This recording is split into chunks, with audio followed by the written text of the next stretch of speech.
Hi everyone, Patrick here. For today's video, this will be SFF Spotlight episode 94. And yeah, as it turns out, it has been 1 month since I posted a new SFF Spotlight episode. I know I have got plenty of DM and also messages about this, but in my previous 2 episodes, well, there are multiple reasons for this, but in my previous 2 episodes, I believe someone mentioned that I've been posting way too many SFF Spotlight episodes.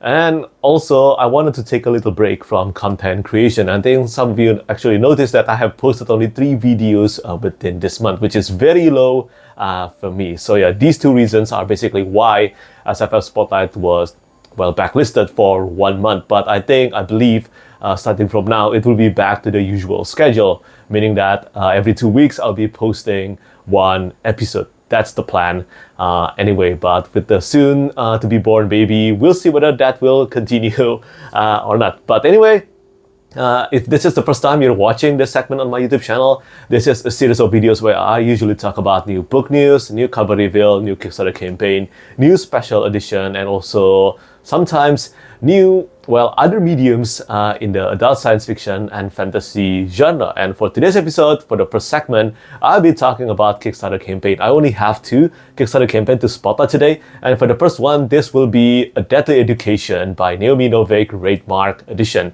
The Kickstarter campaign is in the last 3 days of the campaign, and yeah, this special edition is turning out pretty gorgeous in my opinion, because this features a cover art by Rovina Cai and also a design by Sean Ticking with the interior illustrations, all of them done in full color by Tom Yilson, who is also the art director for Wraithmarked. And yeah, I love this edition. I haven't read the Scholarman series yet. I think some of you might know if you have been following my Goodreads reviews and also my YouTube channel, you know that I have mixed feelings about Naomi Novik. I disliked Uprooted, but I absolutely loved Spinning Silver. I don't know where I will fall when it comes to the Scholarman trilogy, but this edition, when it comes to the overall design and also the overall art direction, I think it is so gorgeous. And yeah, just like the standard Wraithmarked, this will features Smithsonian binding, acid-free paper. I have always loved what Wraithmarked is doing with their special edition and also Kickstarter campaign. I know that Wraithmarked have been late in some of their deliveries when it comes to their books, but I think you can put your trust in Wraithmarked. They have produced and also delivered a lot of books on time, and they have been really upfront about the delays they are facing right now. As always, if you want to know more about this one, if you want to back this Kickstarter campaign, you can check the link in the description down below. And again, I just want to say thank you so much to Wraithmarked for always supporting my YouTube channel. And for the second Kickstarter campaign I want to spotlight, this one has been fully funded as well. This is for The Beginning After the End, the print edition. And wow, this one, I actually found out about this from Wraithmarked, and it's gorgeous. It's absolutely gorgeous. I haven't read this one yet, but The Beginning After the End is super popular. It is a super popular, I believe originally it was a web novel. It has been adapted into an anime, which we will not talk about because it's not good. It's not good, okay? The anime adaptation is not good, but it has also been adapted into a manhwa. Yeah.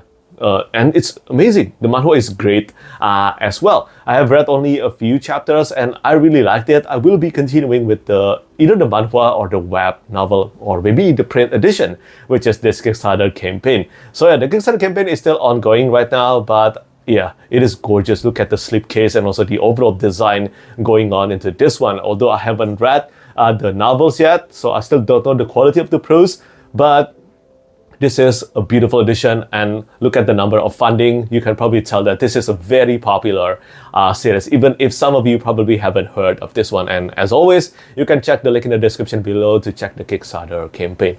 So that's about it for the topic of Kickstarter campaign. But before we move on to talk about book news, I want to spotlight one thing first, and this is about the Audible situation. So yeah, this one actually took me a lot of days to actually learn, because as you can probably tell, I am not an audiobook user. I have tried it multiple times and I still just cannot use audiobook. So at the same time, I don't use Audible as well. So to understand the entire situation about the new royalty model that they're giving out, well, it took me many days until I found out about this, until I found out about the entire situation from this one video on Instagram, and I will put the link in the description down below. Or you can check out Daniel Green's video about this as well. He's covering a lot of this in details. But to put it simply, I'm covering this as brief as possible. So Audible is releasing a new royalty model, and basically it sucks. It pretty much sucks for authors who are not subscribed or maybe in their Audible Plus program. So this Audible Plus program pretty much works like Kindle Unlimited. If you're subscribed to this as a reader or a customer, you can listen to anything that is from authors who have put their books exclusively on Audible Plus. Yeah, I believe that's the name. Again, if there is some inaccuracies, please understand. But make sure to check out the link in the description below to check the petition being hosted by Michael J. Sullivan and also Robin Sullivan. But again, back to the topic here. So for those authors who do not want to actually put their books exclusively to Audible Plus, by putting this exclusively means they cannot actually put their audiobooks anywhere else, not on any libraries, not on Libby, not anywhere else, only on Audible. So this is quite troublesome, okay? Especially for authors who actually earn incomes from multiple outlets. Yeah, so Audible is already the biggest audiobook retailers. I think it is in the entire world right now, or maybe one of the biggest, but I believe it is the biggest. And just doing this, what they're trying to put right now for those authors who are not in their program, if let's say a customer actually buy their books and at the same time they listen to books in the Audible Plus program, like 5 books or 6 books, well, the income for that one author who actually are not in the Audible Plus, well, it will be divided into 7. The amount of money that this author gets will be divided into 7, or I don't know how much, but it is very, very low. So yeah, it sucks for authors. It pretty much, well, this channel is pretty much built on author stories. Without books, without fantasy books, without sci-fi books written by authors, there is no this channel. There is no My Goodreads reviews. There is no this channel. And I don't know if signing the petition will actually do anything or not, but I think I would like to spotlight this for you to check out the petition and to check out the full details of everything that is going on in Audible with the Audible situation right now, because I do think that authors deserve to be paid more, because, you know, I think many of us like to think that some of these popular authors means that authors are actually making a lot of money. That is not true. I think we can, for those of you who don't know, statistically, so many authors are not making good income to live as a writer. They do have to work multiple jobs to sustain their job as a writer. Not many authors can actually work full-time as a writer only. So yeah, if this petition can actually means authors are actually getting paid more and fairly, then I hope it can help. So yeah, again, there could be some misinterpretation from me here, because this is complex, and again, I don't use Audible or audiobook, so I'm doing the best I can with the information that I learned. But I will leave 2 videos in the description down below, and also the petition, of course, and you can check it out. So yeah, this is pretty much the least I can do, and I hope it can actually help. And I want to say, for authors who are still fighting this battle, good luck to you all, and I truly wish you the best of luck. I hope things will go in your favor. Seriously, truly, that's what I hope. And yeah, that's actually a bit gloomy, right? And I don't know, I think sometimes talking about gloomy situation, even though I don't really like talking about them on my channel, I think some of them actually are mandatory, like this one. Again, as I mentioned, this platform, this YouTube channel is pretty much built on me talking and about my love for books written by authors, and I would like to help them as best as I can, if possible. And speaking of gloomy things, I think many of you, if you are a fantasy readers and you are active in the community, then you will know the entire situation with George R. Martin and also Brandon Sanderson in the Hugo World in Worldcon. It is on the panel hosted by SFF Addict. And no, I do not want to spotlight that one negative thing. I have been to Worldcon last year, and trust me, it is one of the best experience that I have ever attended as a reader. It is full of bond, unity, and also it is that moment when I truly felt like this is it. This is why what we do, what we talk about as readers, as reviewers matter. And that's how I felt about Worldcon, and I'm sure many people there felt the same. So instead, I would like to spotlight the winner. And it is quite surprising that actually the winner is one that I have actually read. Usually Hugo Award, the winner is books that I haven't read. But this time, the winner of the best novel this year is The Tainted Cup by Robert Jackson Bennett. And yeah, this is the first book in the Shadows of the Leviathan series, a murder mystery epic fantasy. And I love everything written by Robert Jackson Bennett. I think he truly deserved this win and this award. And if you want to know his victory speech, you can check out his Instagram account. But yeah, I love The Tainted Cup. I love everything written by Robert Jackson Bennett. I have read them all except, well, ashamedly, the sequel to The Tainted Cup. So yeah, I need to read that really soon. I think the title is A Drop of Corruption. So I need to read that. And then there are many more winners, such as the best series being won by Between Earth and Sky by Rebecca Roanhorse, and also other winners as well. Make sure to check out the titles and let me know how many books in the Hugo Award winners that you have actually read. And if you have read The Tainted Cup, let me know what you think about it. And if you have read A Drop of Corruption, do tell me whether you like that more rather than The Tainted Cup. And moving on to the next topic, this is an update on the newest book, the newest standalone book by Fonda, The Last Contract of Isako. So yeah, at Dragonsteel Nexus last year, almost a year ago now, wow, time flies. I actually had lunch with Fonda, and when I was talking with Fonda about The Last Contract of Isako, she already mentioned that the Last Contract of Isako will not be a duology, and it will be a standalone novel, just one-off, which is very rare in the current market, I think.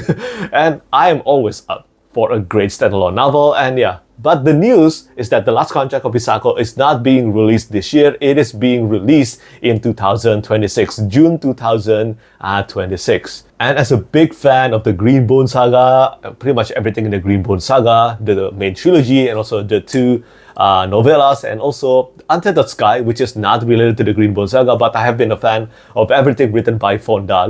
Of course, I want to read The Last Contract of Isako. It has been pitched as John Wick in space, and I think that is so awesome, written by Fonda.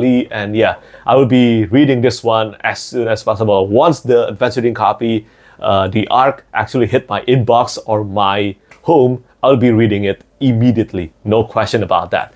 And then after that, we have a new book being published in the year 2026 as well, and this time by one of my favorite authors. It is R.J. Barker, the author behind the Wounded Kingdom trilogy, the Bone Shape trilogy, or the Tide Child trilogy, and also I forgot the name right now, but it is the Weirdwood. I think that's actually the name, the Weirdwood or the Forsaken trilogy. I haven't read that one yet, but the trilogy has been completed. So R.J. Barker has actually finished 3 trilogies, and this is the new one. This is a murder mystery epic fantasy. The premise sounds incredible, and the title of the book is The Mortedant's Peril. Obviously, I'll be looking forward to reading this one, but I don't know whether I'll be reading the Forsaken trilogy first or this one. But anyway, this is definitely going into my list of most anticipated books of 2026. And now let's talk about some cover reveals before we talk about special editions. First, we have The War Beyond by Andrea Stewart. This is the sequel to The Gods Below, and I have really enjoyed the Drowning Empire trilogy by Andrea Stewart, but I haven't got the chance to read The Gods Below yet. But yeah, this, just like all the books by Andrea Stewart published by Orbit, the cover art is being done by Sasha Vinogradova. So, and if you have read The Gods Below, do let me know what you think about it. But moving on to the next one. This is For the Last Ballad of Hope, which is the third book in the Time of Dragons by Philip C. Quaintrell. And yeah, the cover art features, I think this is the villain, one of the villain of the series, Skara. And I think Skara actually appears, or maybe briefly mentioned, in the Echo Saga. It has been years since I read that series, but yeah, Skara. I think this is Skara in the series, okay? And yeah, this cover art is being illustrated once again by Chris McGrath, and this is being written by Philip Quaintrell. So this, as you can probably tell, is actually an epic dragon rider fantasy series. Many people have told me that A Time of Dragons actually is even better than the Echo Saga, and I think that is super promising. I have really enjoyed my time reading the Echo Saga, and I look forward to reading A Time of Dragons for the first time. Philip C. Quaintrell has been super productive when it comes to the matter of writing books in the world, in the universe of Verda. And yeah, if you don't know, A Time of Dragons actually takes place many years before the events of the Echo Saga. So you do not have to read the Echo Saga to enjoy A Time of Dragons series. And this book is being released in September, so yeah, only about a week from now, I think. Moving on to the next one, we have a novella in the world of the Demon Cycle. This is Butter Cookies and Demon Claws by Peter V. Brett. So the cover art for the standard edition is being done by Dominic Broniak, who has done a lot of artwork for the Demon Cycle series, but for the Grim Oak Press edition, the cover art is being done by Julia Madalina, and I love Julia Madalina's artwork. I think she is an amazing artist, and yeah, I have read pretty much every book in the Demon Cycle, and I have read one book in the sequel series as well. I haven't continued past it. I don't know whether I will, but yeah, for those of you who are a fan of the Demon Cycle series, do know that a novella in the world of the Demon Cycle, I think cozy dark fantasy, yeah, it is coming. It's probably out already, actually. But onward to the next book to spotlight, we still have 3 cover reveals to spotlight, and for the next one, this is an upcoming debut sci-fi being released in the year 2026. So next year, this is The Demon Star by Jesse Aragon. Wow, what a name, Jesse Aragon, maybe. But yeah, the cover art, when I saw Mike from Mike Books Review posted this on his Twitter account, I instantly knew that this would be a cover art done by Kieran Yanner, the cover artist behind the Sun Eater series from book 2 until book 7. And then the books proved that correctly. And yeah, I love this cover art so much. The Demon Star, the author has mentioned, it is a love letter to Dune and also Hyperion and many other classic sci-fi novels. So yeah, this will be on my radar to read next year for sure. And then after that, we have The Shipwright and the Shroudweaver by Rafael Torrubia. Now this book is being published by Gollancz with the absolutely gorgeous and stunning cover art by Kirby Rosanes, and it has been pitched as Tolkien meets N.K. Jemisin. I have actually read the premise, and not gonna lie, it actually sounds super awesome, and I don't know whether I can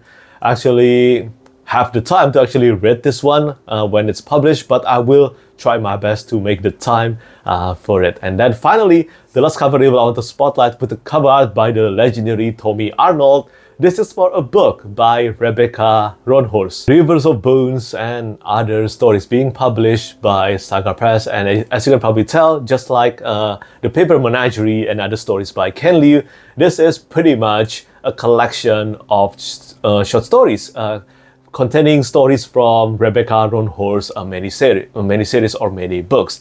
And yeah, I think the cover art looks great. It is being done by Tommy Arnold. As I mentioned, I'm a huge fan of Tommy Arnold, and I have read only Black Sun by Rebecca Roanhorse, and I really love Black Sun. I really need to read the rest of the Between Earth and Sky series. But yeah, this is a cover art by Tommy Arnold, and I think if you are a fan of the Rebecca Roanhorse, her 6 World series, or maybe her Between Earth and Sky series, you should check this one out. And now, let's talk about some special editions. And still on the topic of Kirby Rosanes and also Tommy Arnold, well, this is for a super popular series, and this is for the Poppy War trilogy by R.F. Kuang, the Illumicrate edition, with the cover art for the board art being done by Tommy Arnold, and then for the slipcase, it is being done by Kirby Rosanes. The slipcase and also the edges, they are illustrated by Kirby Rosanes, and then the board art, it is being illustrated by Tommy Arnold. I cannot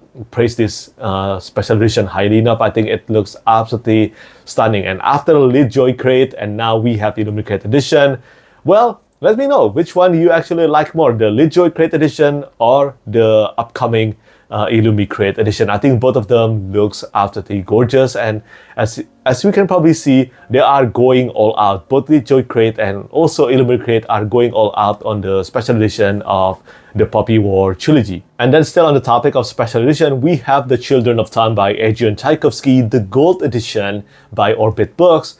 And yeah, this is like the Green Bone Saga by Fonda, the gold edition, but this time, I don't know why, but this is only for the first book, The Children of Time. And this features a cover art, and it features a slipcase art by one of the best painters in the industry, and it is Donato Giancola. I have met Donato Giancola in person as well. He's so humble and quite surprising for someone of his caliber, and I think this cover art looks amazing. I really love The Children of Time. It is one of the best books by Adrian Tchaikovsky. And yeah, this edition, I think is available to pre-order now. And if you haven't read this book, I do highly recommend you to pick it up. It works absolutely well as a standalone novel, even though it is a series now, but as a standalone novel, it works absolutely well. And then after that, we have The City of Stairs by Robert Jackson Bennett. So yeah, Robert Jackson Bennett again. And this time, it is for the Divine Series trilogy. And yeah, as you can probably tell, this is my favorite series by Robert Jackson Bennett. Again, I haven't read A Drop of Corruption yet, but the Divine series is my favorite series by Robert Jackson Bennett, and I'm really happy that Inkstone has decided to, publish their own special edition of this trilogy with the cover art of the French edition by Didier Graffet. And yeah, I think it's so gorgeous. I love this cover art so much, and I cannot wait to get my hands on this edition. And if you haven't read the Divine Series trilogy, it is one of the most criminally underrated trilogy in the fantasy genre. Please pick it up. Read it as soon as possible. It is amazing. And moving on to the next one, this is for a special edition being published by Black Crow, and this is for King Sorrow by Joe Hill. So yeah, this is the newest book by Joe Hill. It is a fantasy horror novel, and yeah, this features a board art and also end paper artwork by Peng Lu. I actually got to work on this one together with Joe Hill. Now, full disclosure, I haven't read this book yet. So yeah, when it comes to the matter of details, I actually work together with Joe Hill on this one.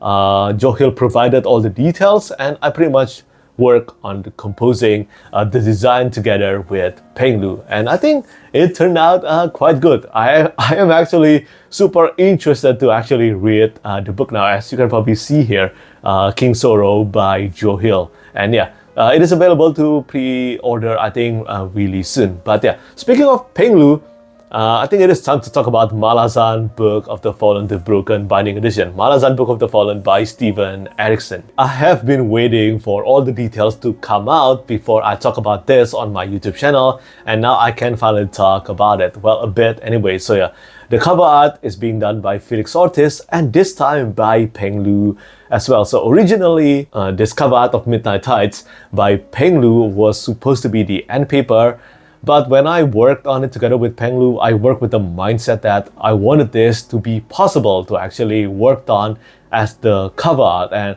after reveal, many people actually really love this one. So after talking about this in-house, you know what? Let's do it. Let's make this the cover art instead. And I'm really happy that I think a lot of people actually love this decision to put this as the cover art, as the Midnight Tides. But yeah, the cover art for House of Chains, also the Bone Hunters, are done by Felix Ortiz. And actually for the original cover art of House of Chains and also Midnight Tides, they were done in many discussions with many fans of the series. I actually work on the Bone Hunters cover art first because I instantly know what I wanted for the cover art of the Bone Hunters. But for the cover art of House of Chains and Midnight Tides, I actually discussed with many Malazan fans, well, several Malazan fans, about the art direction and also the choices. And many people during House of Chains cover reveal talk about, wow, this is so stupid. Why there is no Karsa Orlong? So this is because in Gardens of the Moon cover art, many people emailed the Broken Binding saying that, well, it is stupid for us actually to choose the same scenes and the same character. So we don't want to repeat that again in House of Chains. That's pretty much the reason. And also, Malazan fans have concurred as well. And then for the end papers, I pretty much work with all the artists. I have a lot of freedoms on the end papers, and I work with Martin Motet, Patricia Gutierrez, and then Randy Vargas, and well, Peng Lu. This time it has been changed to Felix Ortiz, and also Antti Hakosari, and finally Divebound Studio. And yeah, these are the end paper artists for the second set of Malazan Book of the Fallen, and also Rene Eigner returned once again as the Edges artist. So it is a big project, and trust me, there are a lot of things behind the scene that are not known to public. But one thing that I can actually say, Steven Erikson and also his editor are very, very happy with the special edition of the Broken Binding, and it will be going on sale, I think, really soon, not long from now.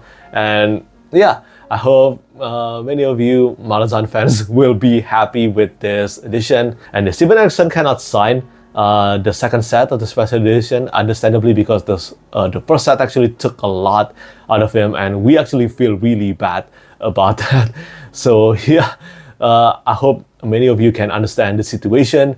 But yeah, that's pretty much the spotlight on Malazan Book of the Fallen. And moving on to the next one, we still have 3 topics to cover. And for the next one, this is about the Sharp Ends by Joe Abercrombie. And this one, again, it features the same cover art as the UK edition, but with an end paper artworks done by Fran Vegas. And yeah, I think this one turns out pretty gory, but if you have read the collection of short stories on Sharp Ends, then you know which short story that we actually pick for the front end paper and also the back end paper. But again, this will be, or the overall design will match the previous 6 books that the Broken Binding have actually published. And then onward to the next special edition, the Folio Society has announced that the God Emperor of Dune by Frank Herbert is getting a special edition treatment from Folio Society as well, but this time with the cover artist change, and it is done by Grace Curtis.